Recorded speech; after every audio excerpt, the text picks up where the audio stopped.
Thank you.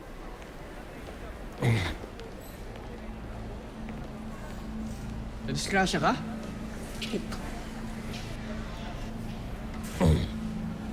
Hayop ka. Ikaw nagtulak sa akin sa hagdan, hayop ka. Ay.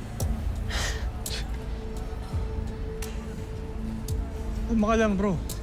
Nahulog ka? Huwag mo akong gagawin. Alam ko ikaw eh. Pre, kalma. Baka naman nahihilo ka lang sa pagkahulog mo. Naaalala ko lahat.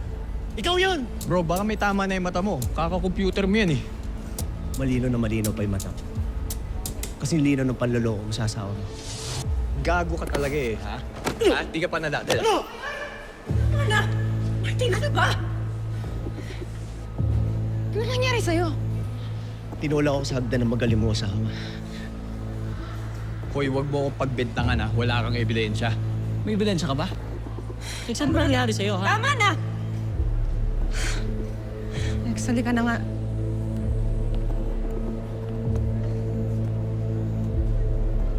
Bok, makamuntik mo na mapatay yun. Sayang nga, hindi pa natuluyan eh.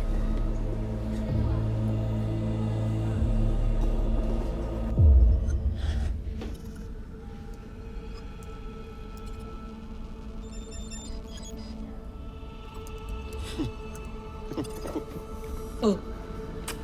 Bakit nun? Walang footage. Ano yung footage? Walang CCTV sa hagdan. Ano yun? Delete yung hacker? Hindi. Binura ko. Nung tinanggal ko yung access ng hacker sa CCTV, na-off ko lahat ng CCTV ng buong ospital. Ayun. Sabotage. Pero tol, Chip, sigurado ako si Martin yun. Relax ka lang, tol. Kung si Martin talaga gumawa niya, malamang may karma yun. Alam niyo, tama na. Kung gusto niyo gulpihin yung asawa ko, hindi ko kayo pipigilan. Pero pwede mo mag-focus muna tayo dito. I-solve muna natin to kasi nawawalan na tayo ng oras. Please, babalikan ko yung account na binigay ng hacker para sa ransom. Given the real account, may kita natin sino yung identity ng hacker. Medyo naligaw lang tayo kay Mr. Ballesteros, pero kaya na to. Okay, good.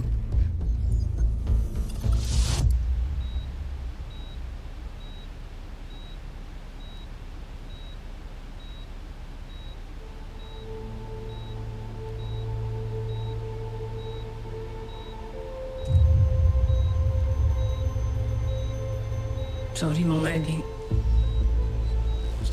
Walang puso yung hospital eh. Selfish sila. Wala silang pakialam sa mga pasyente nila. Ang importante lang sa kanila, pera. Tatapos din to.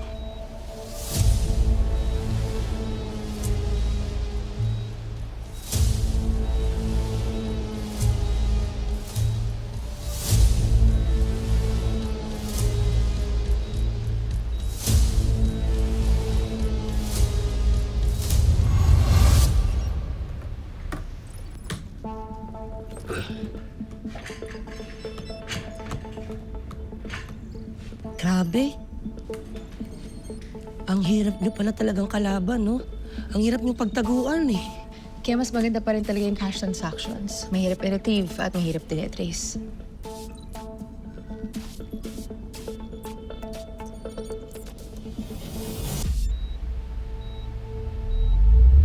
Nurse Alex, hanap ka pa yun ni Doc.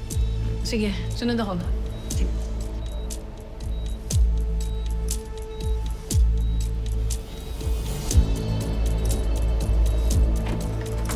Nurse, taga-PBI ako.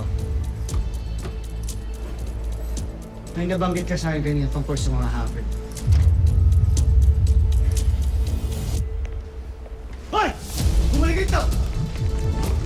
Sorry. Jun.